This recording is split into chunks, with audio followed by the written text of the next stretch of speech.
I fully agree. I mean, we say all the time, it's like a little, it's like a quote that we have internally as a team. And it's this idea that standing out isn't a matter of taste, it's a matter of survival.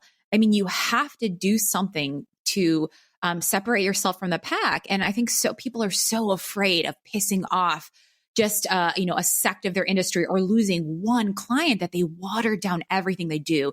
And then everything is vanilla and everything's mundane and everything's uninteresting. And it's been put through the ringer of so many eyes and teams that just keep stripping down anything that can make it unique and memorable and fresh.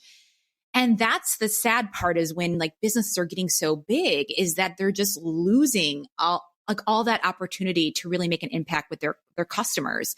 And they're just leaning into, hey, we already have notoriety because we're a big brand, as opposed to having any sort of longevity or shelf life long-term with their customers and building these relationships that actually matter and will be effective in the long term.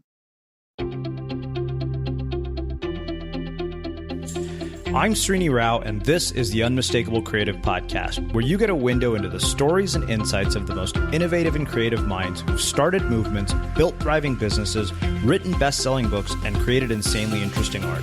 For more, check out our 500-episode archive at unmistakablecreative.com. Doing creative work can be kind of lonely, and that's why we built the Unmistakable Listener Tribe. The tribe is a community for professionals to connect and support each other. Everything is designed to help you grow your business and share what's working and what isn't. And that's true whether you're a business owner or an artist. You'll get access to feedback, live conversations with guests, and so much more. By joining the tribe, you become part of a community of creators who all support each other, and it's completely free. Hopefully I'll see you there. Visit unmistakablecreative.com/tribe to join. Again, that's unmistakablecreative.com/tribe. Allie, welcome to the Unmistakable Creative. Thanks so much for taking the time to join us. Thank you for having me. Yeah, it is my pleasure to have you here. So I found out about you because you wrote in and you told me a little bit about what you guys do at your branding agency, using humor as a way of building brands, which to me, that was one of those sort of things that I thought, yes, this is absolutely unmistakable. I am extremely curious about this, but as you know from having heard our interviews, before we get into all of that, I want to start by asking you, what social group were you a part of in high school, and what impact has that had on the choices that you've made throughout your life and your career? Yeah, so I love this question. I think it's so fascinating. In high school, I was we had kind of our high school, the people that were really involved in school, who were in a lot of like the honors classes, it seemed to overlap with a lot of the athletes, and that's the world I played in. I was like in student council on the volleyball team. I was like I look back and I like was in every single yearbook photo because I wanted to spread myself across every single possible organization and team that my high school offered. I feel like I had like a really good niche of high school friends. They're still my best friends today, but I'm the person that plans the high school reunions because I think I could move through all the groups pretty easily. I just really liked everyone I went to high school with. I didn't care if people were perceived to be uncool or outside of my social circle. I don't know. I had a lot of empathy for people in my grade and just really seemed to like everyone I grew up with. And so that's a really fun thing now, 20 years later, when I get to go back to reunions and just really see these people grow into their own. And that's like a really fun thing for me. So yeah, I feel like I kind of moved through a lot of different groups in high school. That capacity to navigate, sort of multiple social groups, multiple people, do you think that is something that can be learned?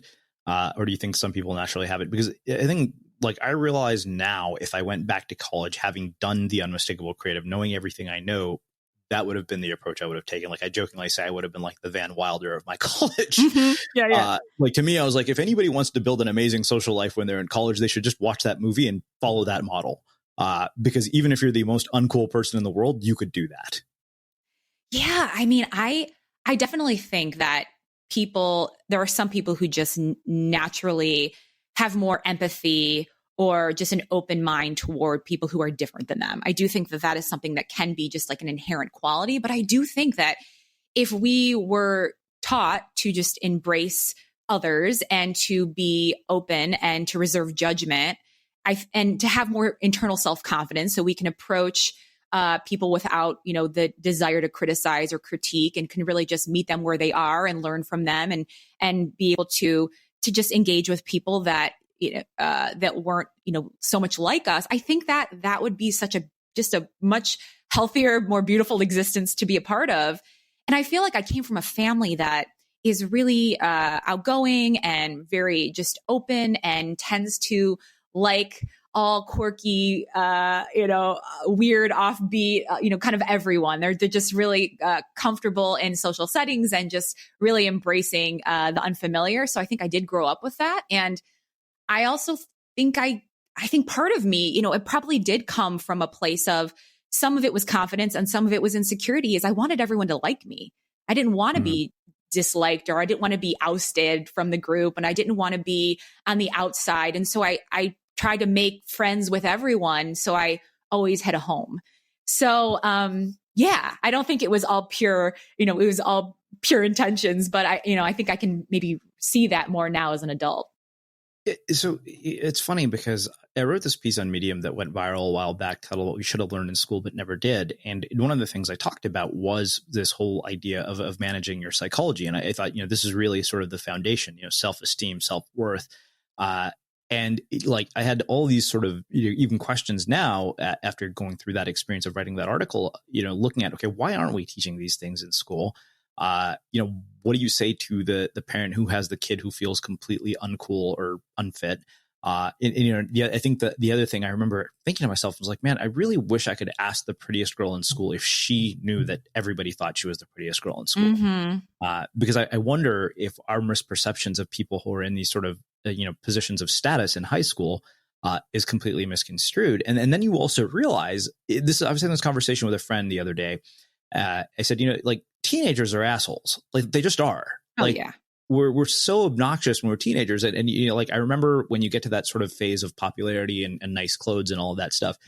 And I said, could you imagine as a grown man walking up to somebody in the grocery store and making fun of their shoes because they weren't Nikes? He's like, no, that would be fucking absurd. God, but that's I know. exactly what we do as teenagers. So I wonder, as somebody who is this sort of social chameleon, how do you think about that? What do you think we should be teaching in school that we haven't, for people to be able to navigate this dynamic without, resorting to a school shooting to solve this problem? Yeah. I mean, I love what you said about teaching self-worth. I think that makes all the difference. I think we treat people the way that we internally feel about ourselves. We judge people in the way that we judge ourselves. We have the confidence to bring to a situation based on the internal confidence we hold within. And I think that is such a make or break quality and characteristic as a person. And I think that if people did value who they were and could embrace and appreciate just all the aspects of their skill set or their the value they bring to the table, I think that it would just change the dynamic of how we interact with other people. So I think that would make all the difference. I know that me personally, like as I got older and started to reflect back on high school, and even I can share in this conversation, I was an honors kid. I was an athlete, but I was really tall. I'm 5'8" now, but as a kid, that's really tall for a female. I was probably 25 pounds heavier than I am now. I'm like in pretty, average good. I'm in pretty good shape, but just a slender body type now. But I remember feeling just bigger and I felt uncomfortable, but I don't think I ever presented that way. I think I came off as confident, but I think that I had so much internal judgment that I'm sure it caused me to show up a little bit differently than I really felt inside. And I felt a lot of it, just internal anxiety and stress. And again, wanted everyone to like me because I didn't like all the parts of myself at that age, even though I didn't let anyone in on that. And so I just think back now, and go, man, I wish I would have seen all those great qualities in myself, because I think there's so much more I could have given at that age that I just didn't have the capacity for or wasn't equipped with. And yeah. So how did you resolve all of that? Well, I mean, it was a long journey for me. I had a really bad eating disorder right out of high school. I struggled with that for about 7 years. It's funny. It took me So I had bulimia, and I battled that from age 18 through 24-ish. And it probably took me till the age of about 29 to realize that something happened in high school that I internalized, and it didn't show up until after high school. And it really became the catalyst for my eating disorder. It's going to sound really weird, but I was walking through the halls one day in high school. And again, like, I was a very happy-go-lucky teen. I was really involved. I felt like I had a ton of friends and really enjoyed my high school experience. I still look back on it with nothing but fond memories. But my senior year of high school, I was walking through the halls in between classes, and we had payphones back then, and there was a payphone down by the gymnasium, and I was in a school of about 1,200 kids. So I'm walking through the halls by myself, and there is a crumpled up note under a payphone. And I am a curious kid. So, kids love gossip at the age of 17. And so I bent down, picked up the note, unfolded it, and read it. And the note was about me. I have a school of 1,200 plus kids. Someone had written, "Did you see Allie in that skirt today? Oh my God, she looks so fat." And I folded it up. I put it in the garbage, and I never told anyone about it. And I remember, as it was the first time in my youth that I felt like the world didn't see me like I saw me. And I felt really embarrassed and very ashamed. And I really internalized that feeling. And I graduated high school a few months later. And upon entering college, I was, in college a couple months. And over that time, I had been, trying to diet and trying to lose weight and really feeling a lot of shame, but not really connecting it back to that moment. And that spiraled into a really bad eating disorder for, like I said, 6.5 years, where I was hospitalized a couple times. I had to go to therapy. I hid it for years and was very ashamed of it. And it really took me getting out of that and getting through that to then reflect back and go, oh, it was this moment really changed so much for me. And it made me think that the world saw only the worst parts of me, perceived worst parts of me, when and it felt like it opened me up to a reality that I was really uncomfortable with. And I believe that was the way the world saw me. So yeah, that was wild to be able to just reflect on that. I like a bed that's really firm. I need something a little softer than that. Rest easy. With the Sleep Number 360 smart bed, you can both adjust your comfort with your Sleep Number setting. Can it really help me fall asleep faster? Yes, by gently warming your feet. Okay, but can it help keep us asleep? It senses your movements and automatically adjusts to keep you effortlessly comfortable. Sleep Number. Proven quality sleep is life-changing sleep. And now, during the Ultimate Sleep Number event, save 50% on the Sleep Number 360 limited edition smart bed, plus special financing on all smart beds, only for a limited time. Special financing subject to credit approval. Minimum monthly payments required. See store for details. Sound plays a much bigger role in our lives than most of us even are aware of. An EPOS podcast powered by audio tells stories behind the sounds we hear every day, sounds that inform, entertain, educate, get our attention, influence our behavior, and save our lives.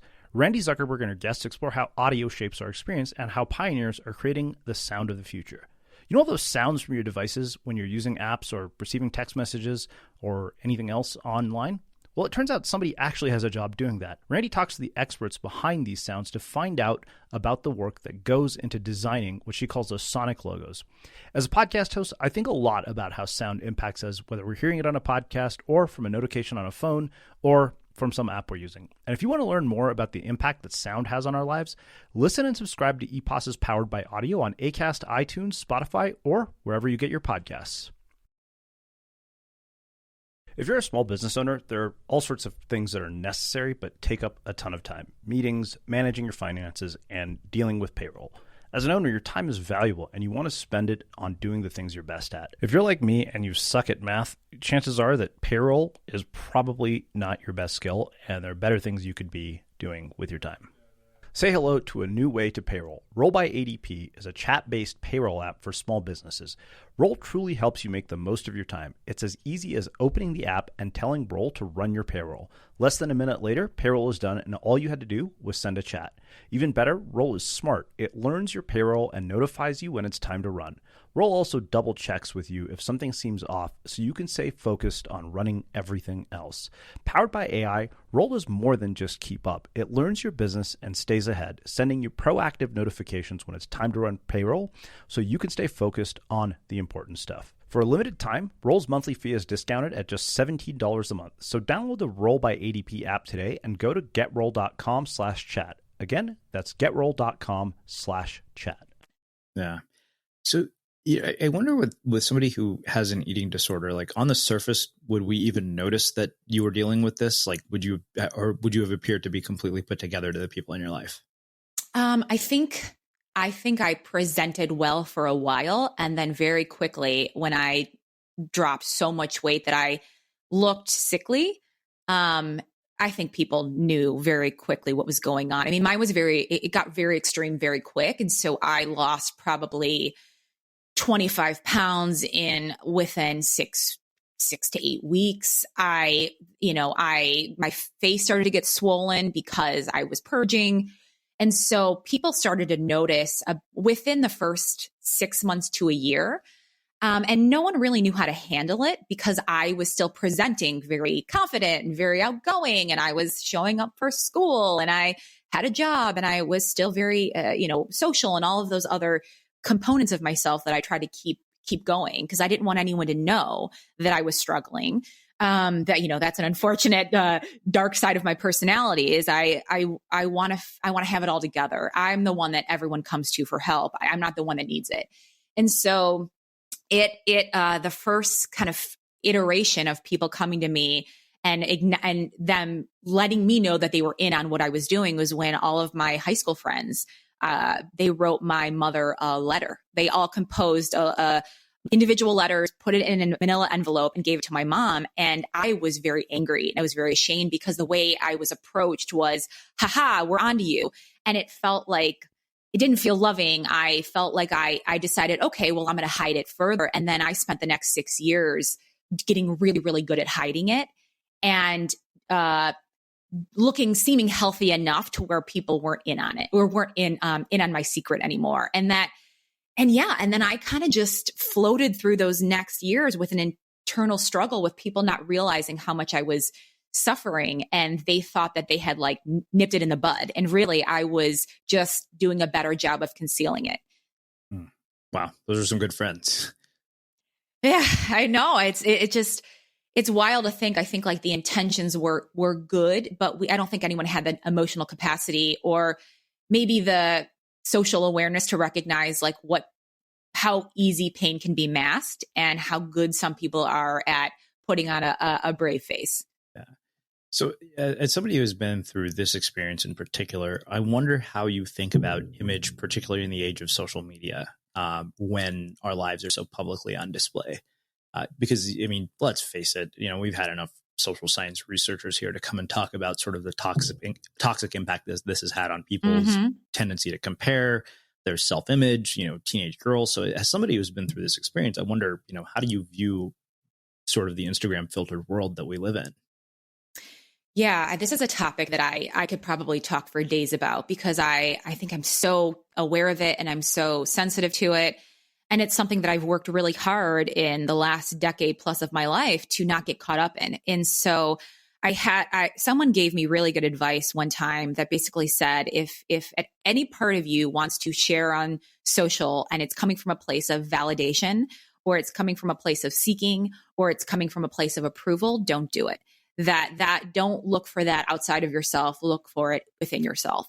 And so I'm very sensitive to that personally. I have a following on social media and I engage with them when I feel like it comes from a pure place, when I'm excited to share, when I am proud of something.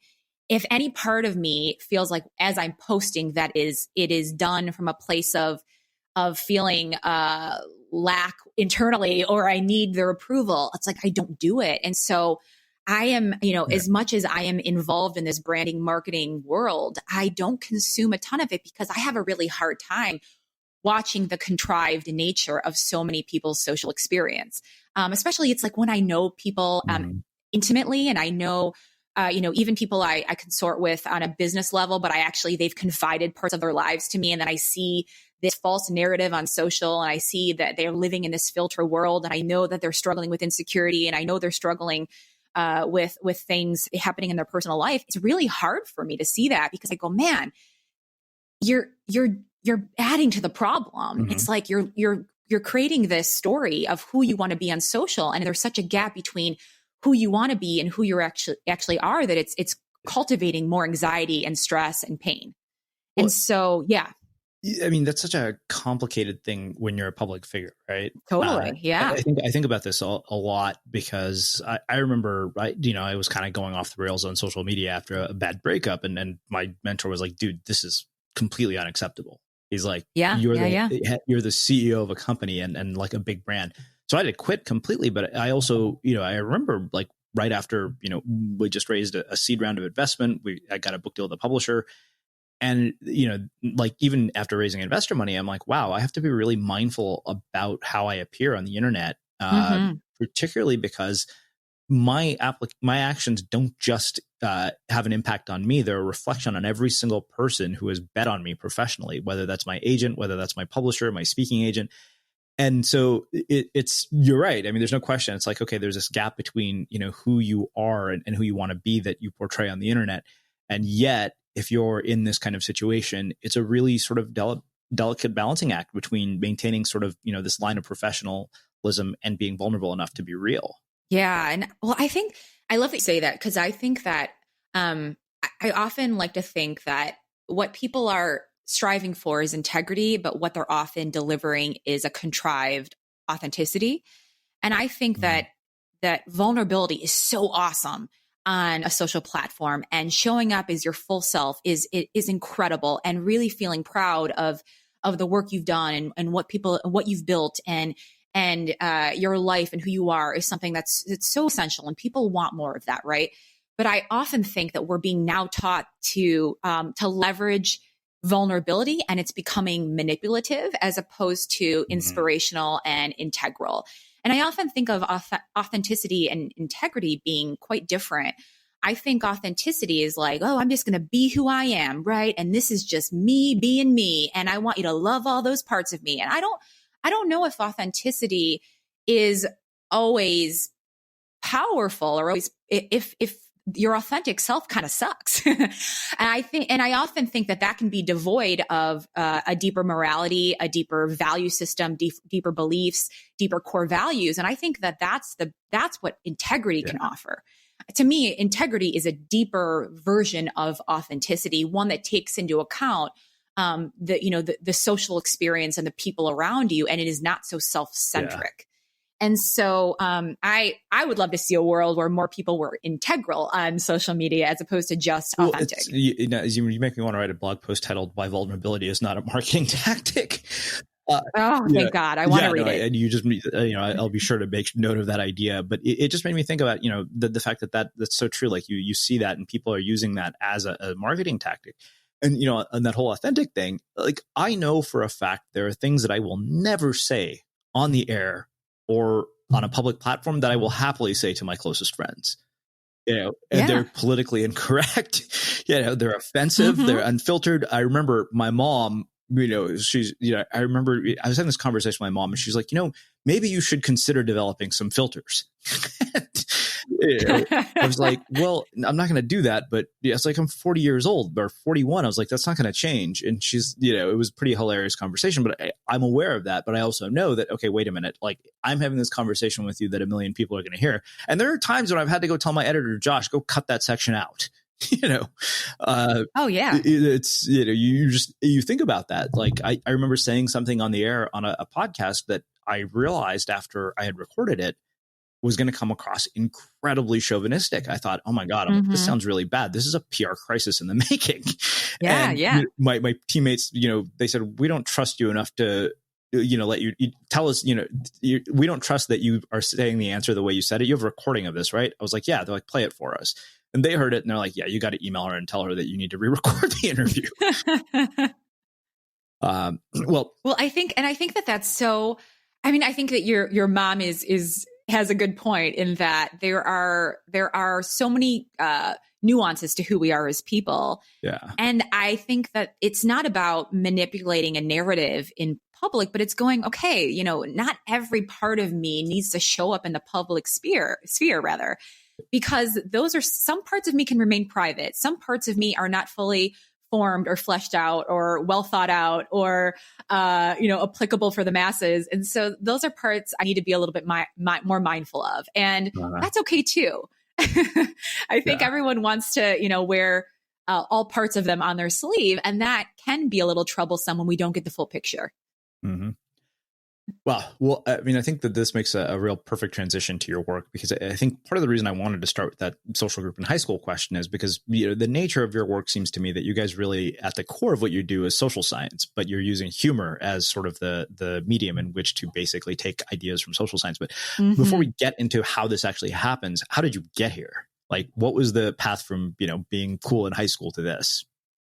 Yeah, well, it's funny enough. I was actually a psychology major in high school. I've always really been fascinated by the human experience, how people perceive their experiences and their surroundings, and how they react and respond to situations, how they interpret information. That's always been just so interesting to me because coming from a place where, I might see something one way and everyone around me interprets it a different way. It's really fascinating to go, okay, how do we each get there? So I've just always been interested in that element. I've always had a creative, a creative interest, and that's always been a skill set that I've had, but I never really knew that it had a place in the world. And so after college, I worked at consulting firms because I thought, okay, the thing that I'm good at is understanding people. It's problem solving. It's thinking through how to talk about big ideas and big situations and make them digestible and palatable. But I didn't really know that fun, playful, creative part of myself had a place there.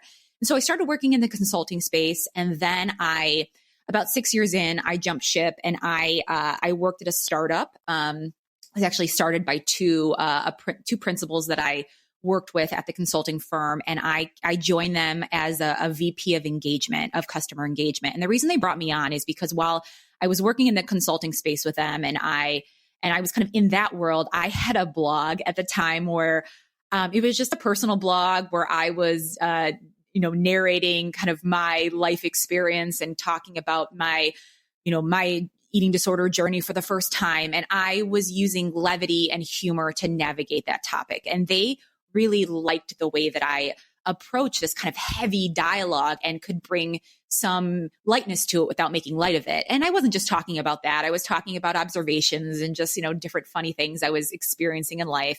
So they brought me on because they wanted me to be able to understand the consumers and be able to really empathize with them, and also be able to speak with them and speak to them rather in a way that got them excited and engaged and feel compelled to further participate in the brand.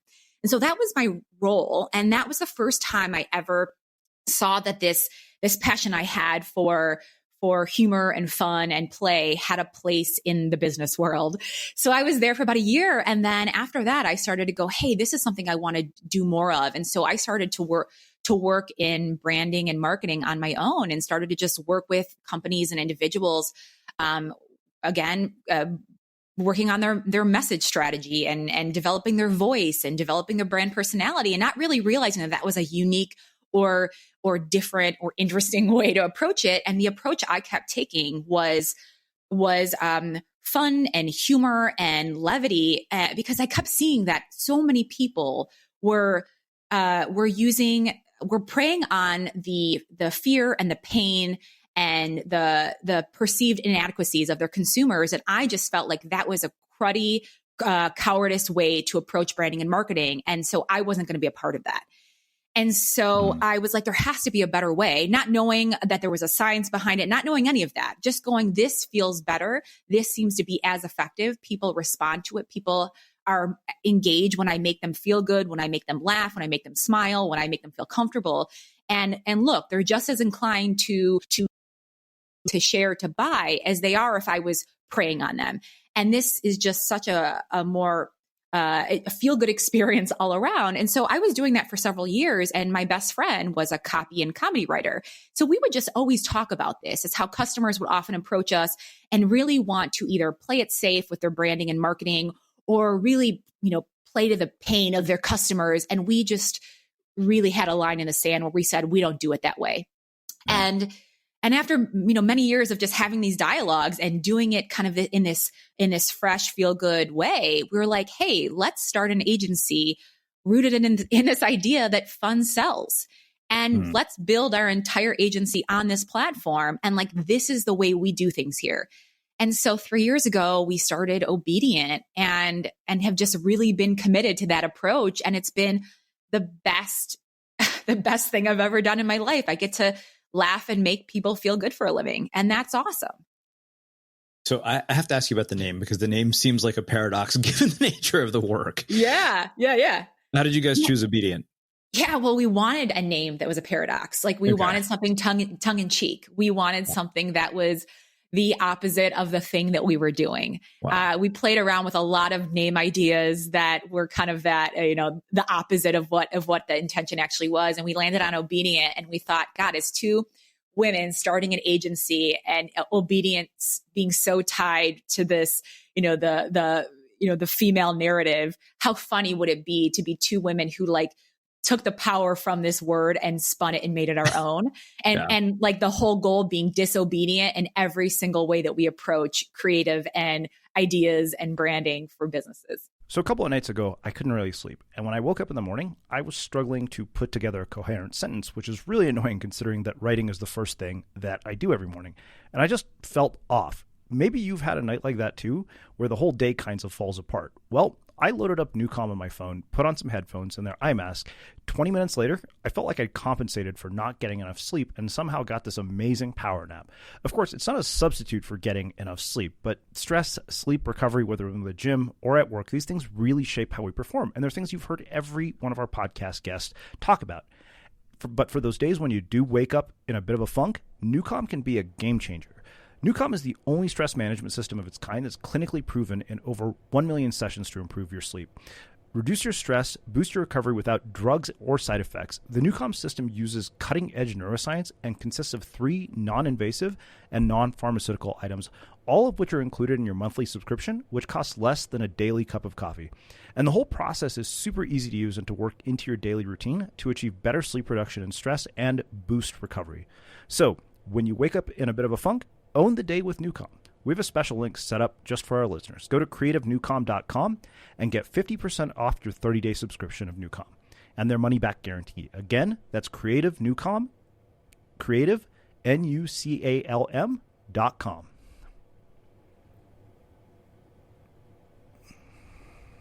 So last year was kind of a disaster for most of us, to put it lightly. But if there's one gift that the pandemic gave us, it was the time to express our creativity and bring our ideas to life.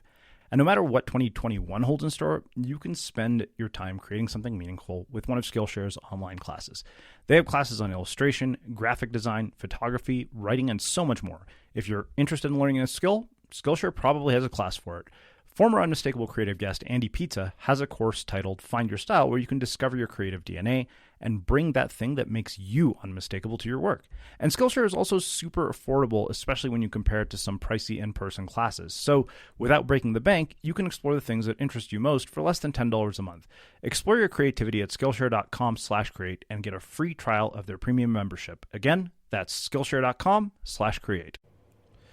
It's not just what you sell that moves the bottom line, it's also how you upgrade the customer experience. And in a crowded marketplace where customers can go wherever they wish with the tap of a button, you need every edge you can get. Introducing Citizens Pay. It's a buy now, pay later solution that lets your shoppers get the upgrades they want right away by paying for them in smaller pieces over time. I recently used Citizens Pay to get a new top-of-the-line ergonomically designed home office chair, and I do my research, and I love the fact that I didn't have to settle for less than the best reviewed chair on the market. I could still fit it into my monthly budget by spreading out the cost over a number of months. And when customers like me get the things they want, so does your business. More purchasing power with your business today means more customer loyalty in the long run. So while your customers enjoy their new 64-inch zillion pixel TVs, state-of-the-art exercise equipment, and 6-burner stoves to fry, saute, and steam with perfection, you'll be enjoying a nice little boost to your bottom line. Citizens Pay. Get the power to upgrade how you do business. Okay, so I love this. You mentioned one of my favorite words, which is there's a science behind this. So let's actually get into the science. I mean, I think the thing where I want to start really is by understanding, what people want, and then how you really incorporate the science of everything that you do into that. Like if you were having me walk through understanding my listeners better, how would you do that? Yeah, well, so let me give you the broader science of how we even got to this idea of laughter working. And then I'll talk to you a little bit about that too. Yeah. So there are 3 core emotions that release adrenaline into your system. They are fear, they are grief, and they are laughter.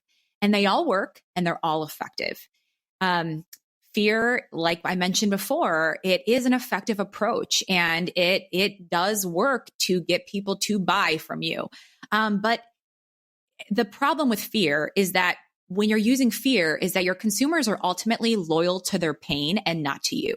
They're coming to you because they want you to fill a need, fill a void, meet some longing they have internally. And you're telling them that your products and your services can do that. But as soon as you no longer can fix them, they will move on from you and never look back because they're not loyal to you. They're loyal to having their pain absolved. Grief also works, but who wants to be the grief guy? That's what we say. And then there's laughter, and laughter is so effective, and it's the only one that feels good. And it's really tough to get right. But when you can and you do, it endears people to you. It endears people to your brand because ultimately people want to be in the presence of things that make them feel good because it draws out the best parts of who they are. And that includes brands as well. Mm-hmm. So that answers just kind of the broader science part of it. But so tell me please repeat what you said again. So I can for the sake of a tactical example, I'll be selfish here and ask you how I would apply this to understanding my own listeners better or understanding my readers better. Yeah, well, when we're working with any brand for the first time or any business for the first time, sometimes we think that businesses aren't actually brands until they have some sort of cohesive, consistent approach and message. But any business looking at their consumers, you want to understand you have to understand their pain points, their needs, their desires, what makes them tick, what keeps them up at night, how do they want to spend their free time, what excites them, what makes them feel good, the elements of who they aspire to be and the qualities they're drawn to. So you have to really deeply understand their audience. So that's part of we're always trying to dig in and really get to that core of who they are. Because, I think a lot of people get caught up in demographic data, which is also important. It tells you a lot about people. It just does. However, the parts that we really care about is we want to understand your audience because we want to evoke the right emotions from your audience. So when we are thinking of how to shape the right position of a brand and the personality of a brand, what we're ultimately thinking is that we want to draw out the right emotion and responses and evoke the right things from your audience, because that's what's really going to get them to be excited by you and endeared to you and pay attention to you and talk about you and be obsessed with your brand, is if you draw out the things in them that compel them to take further action and explore who you are further. Yeah. It's funny you say that because I think I said, if you can make somebody feel something, it's much easier to get them to do something. Yes. That's one of the things I am always looking for when I talk to guests is, okay, is there an emotional resonance that's going to take place based on this conversation? And I think about it even in terms of writing. I'm like, okay, the writers that I think do extremely well are people who have emotional resonance. And it's that takes practice. That's mm-hmm. hard. I don't always hit it. Sometimes I do, but there are certain writers I think are masterful at it. I think people like Amber Ray and Sarah Peck, mm-hmm. that really in a lot of ways is their gift, is that they know how to take words and make us feel something with their words. Absolutely. It's such a powerful approach, because I think part of why it lands with people is there is empathy embedded in that. It's this idea that I get you, I know you, I understand you, and I'm speaking right to you. And we're in this together. And that's a really powerful, customer emotion to really be able to draw out. And what can be so powerful about it is when it comes from a sincere, integral place. Because that's always so important, is when working with any brand, is like, it has to be sincere. People can sniff BS a mile away. Yeah. And people can sense when something is contrived and manipulated and inauthentic. And like, we're not here for that. And your customers won't be either. Mm-hmm. So I wonder what you see as differences across gender when it comes to this, because like, as I'm hearing you describe this, my immediate thought was women are probably naturally way better at this than men. And the reason I say that is because I remember, I think probably like 5-6 years ago, we had my friend Erica Learmark here as a guest, and we were texting back and forth. I said, hey, every time we have a female guest, the downloads go up. Like, we have more people. And she said, yeah, that's because we talk to each other. And so literally, and I think I mentioned there, we literally did an entire month where we did nothing but female guests. And like, it was one of the best things we ever did to grow our audience. Yeah. I mean, I think women are maybe a little bit more primed for kind of the depth of dialogue and emotion in a narrative. And I mean, we see that, we do take a different, we have like a myriad of ways we approach a consumer audience. But when we know that the audience is primarily women, yeah, we do dive into that. I won't even say emotion a little bit more, but I think like really diving into that empathy piece, I think does resonate a little bit more deeply. Where I think this is I'm making broad generalizations here, but like men tend to respond more to some of the shock value and kind of the bold, punchy language, and be a little bit more receptive to that. And so, yeah, it's like a fine dance, because I don't think every woman reacts one way and every man reacts another way. But there are some things that just tend to be more effective based on gender. Yeah. So I guess, what I wonder is, when you look at things on the internet, like the skim or hustle, like, when you look at it through this lens, what is it that makes those things as insanely successful as they are? Like, why have they been, able to do what they have?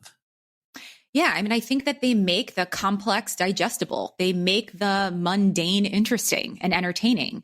I think that is the thing that they've taken this, like, these heavy, complex, maybe difficult to absorb topics, and they make it approachable for the masses. And I think and they bring in levity, they bring in humor, they bring in like all of those fun little nuances that make people open up to the topic in a way that maybe some of the other publications in the same space don't.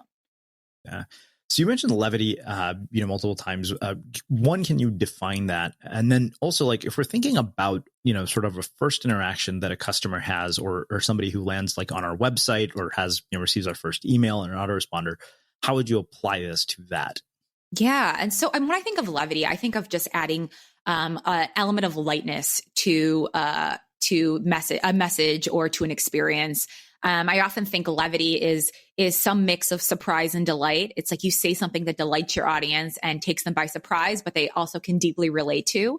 And I think that that's what makes it work really well. In terms of first interactions, I think there's so many. First of all, I think if you're a business owner, every single touch point matters. Every single touch point is an opportunity to further connect with your audience, to say something of value, to let them know that you hear them, that you're like them, that you get them. And I think most people, they ignore all the other, the micro elements of their business and message, and they focus on just some of the hard, heavy hitting places like web copy, right? Or just a nurture sequence. When there's so many little things and little ways that you could really speak to their minds and their hearts. But in terms of kind of I'm sorry, can you repeat that question one more time? Just so I guess, like, how would you modify that first interaction in order to connect with humor and levity and everything you've talked about, whether that be from a website or the first email somebody receives from you? Yeah, well, I think there's so many ways you could spin it and play it depending on your industry and your audience and your, the goals of your brand. But I do think a really fun approach is that, one approach and a fun one is addressing commonly held truths of your industry and letting people know that you're in on it. So what I mean by that is that there are these often commonly held truths or criticisms or beliefs about specific products or services or industries as a whole. And I think if you can showcase to your audience that, hey, we know what you might be thinking. We're in on it with you, and address that in a really fun, playful and interesting way. I think that that's a very quick path to capture their attention and ultimately their loyalty, because what you're saying is like, I'm not trying to pull the wool over your eyes or pretend that like these truths or these beliefs don't exist. Like, I'm here to just very quickly let you know, like, I get it. Like, I see what you see and I hear what you hear. And I think that's a really fun thing that I think brands don't do enough. Yeah. So, I mean, when somebody comes to you to start out, like, what is the process and what draws them to you of all the people they could go to? And what are I mean, have you guys worked with personal brands, or is it like just a wide mix?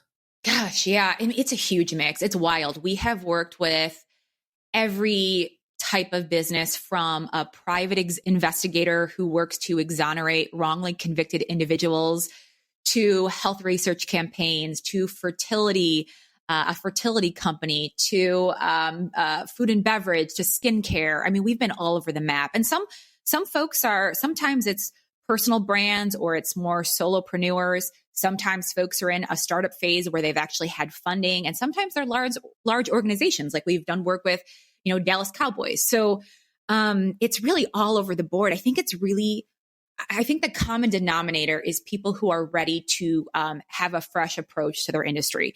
They're ready to break from the commonly held narrative. They're ready to shake things up, do things differently, be a little uncomfortable, and be willing to break away from the pack.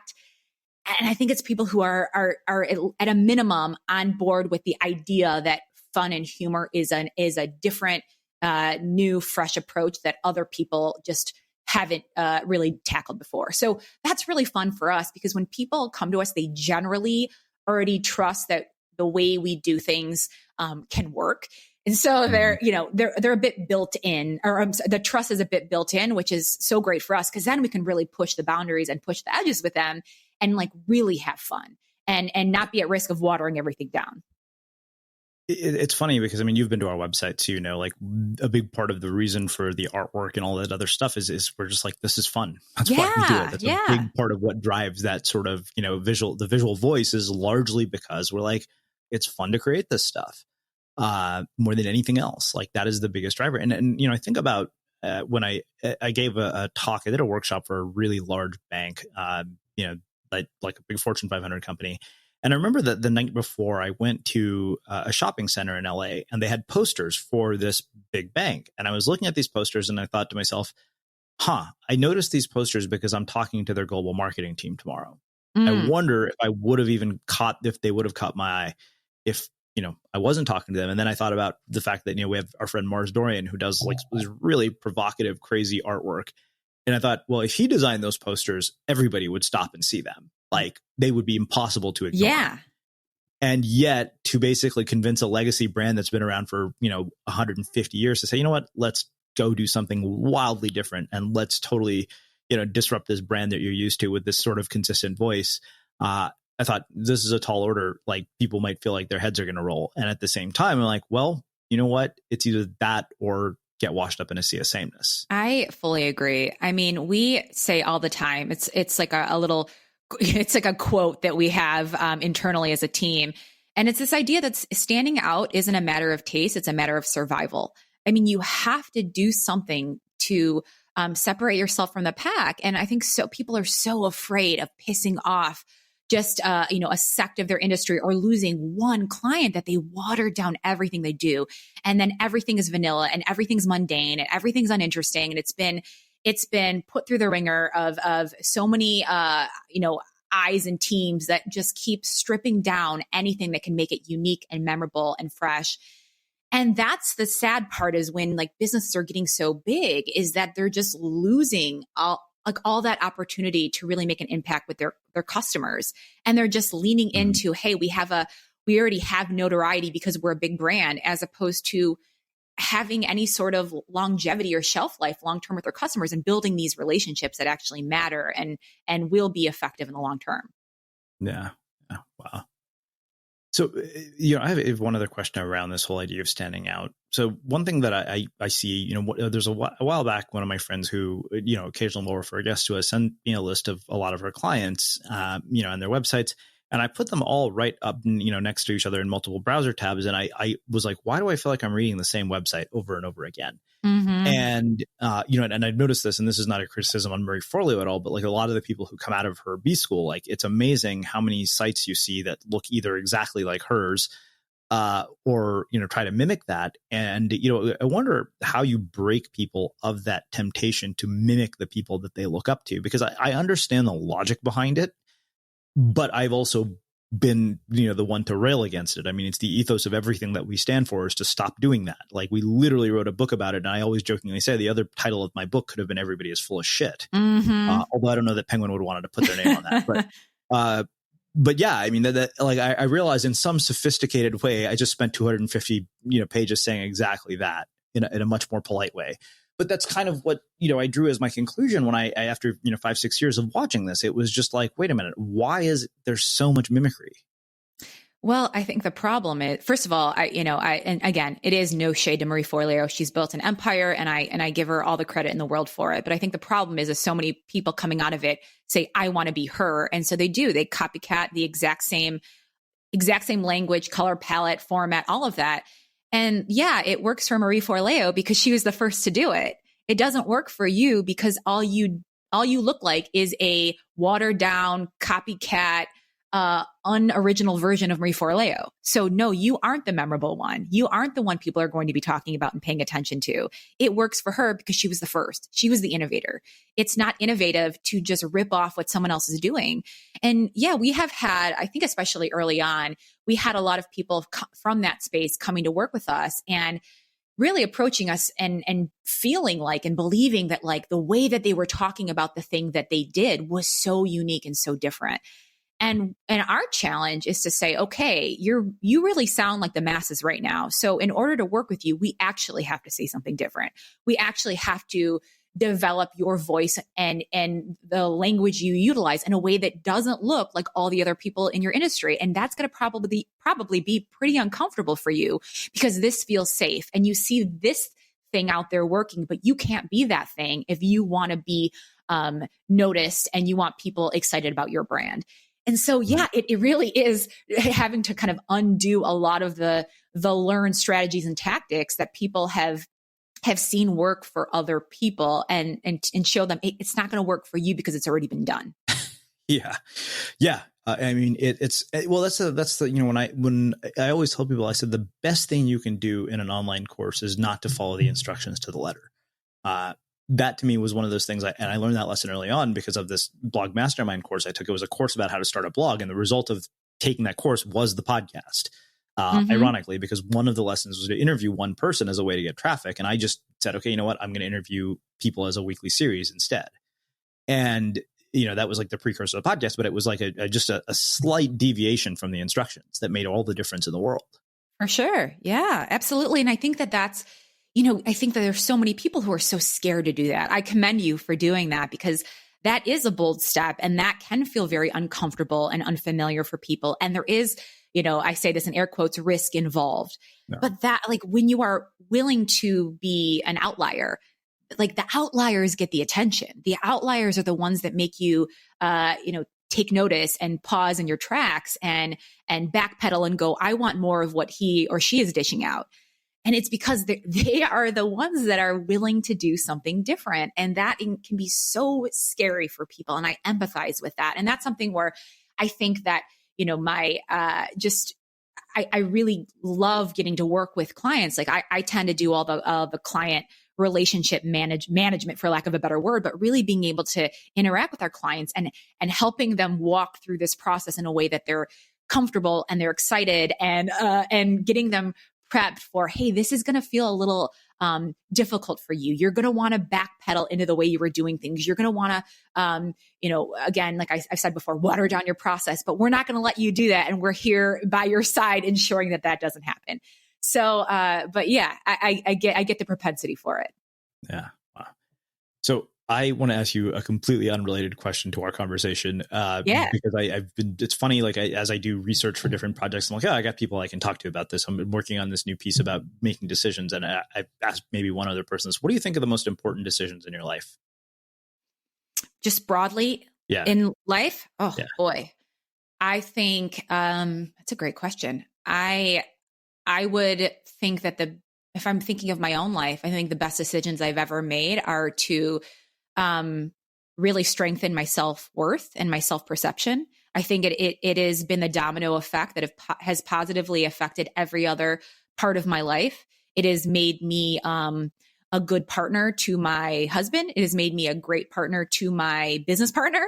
It has allowed me to take risks and strike out on my own as an entrepreneur. It's allowed me to pick myself back up when I'm feeling doubtful or I'm feeling frustrated or I'm feeling triggered or scared or any of those things.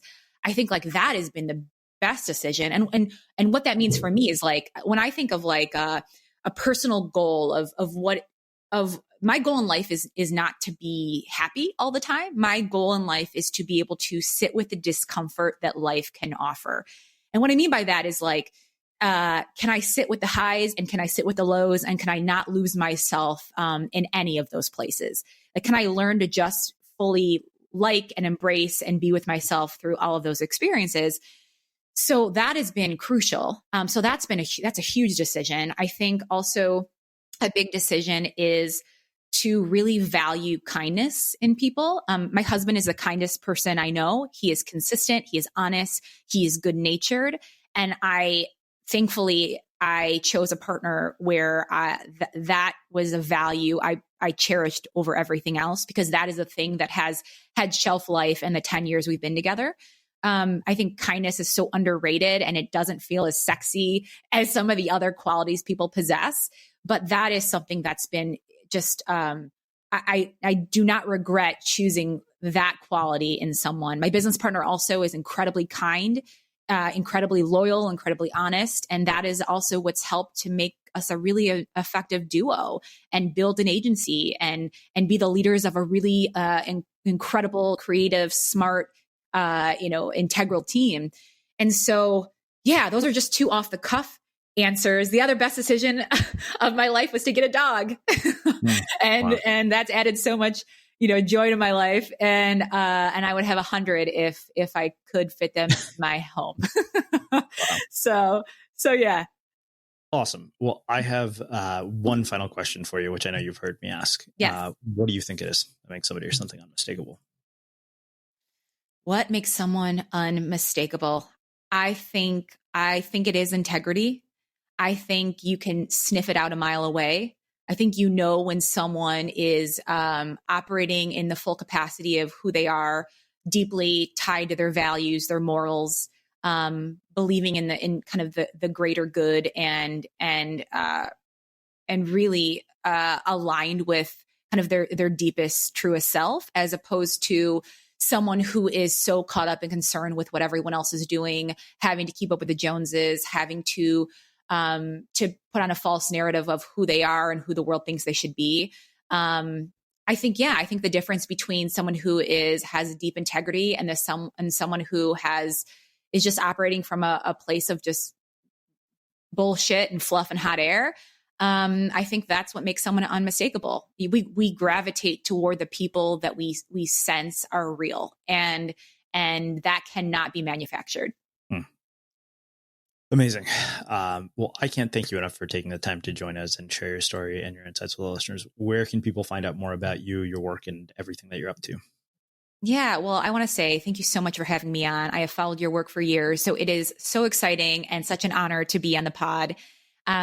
Listeners can find me at obedientagency.com and Obedient Agency on all social channels. And then if you want to just keep up with my life, it's Allie LeFevere on all social channels. Awesome. And for everybody listening, we'll wrap the show with that.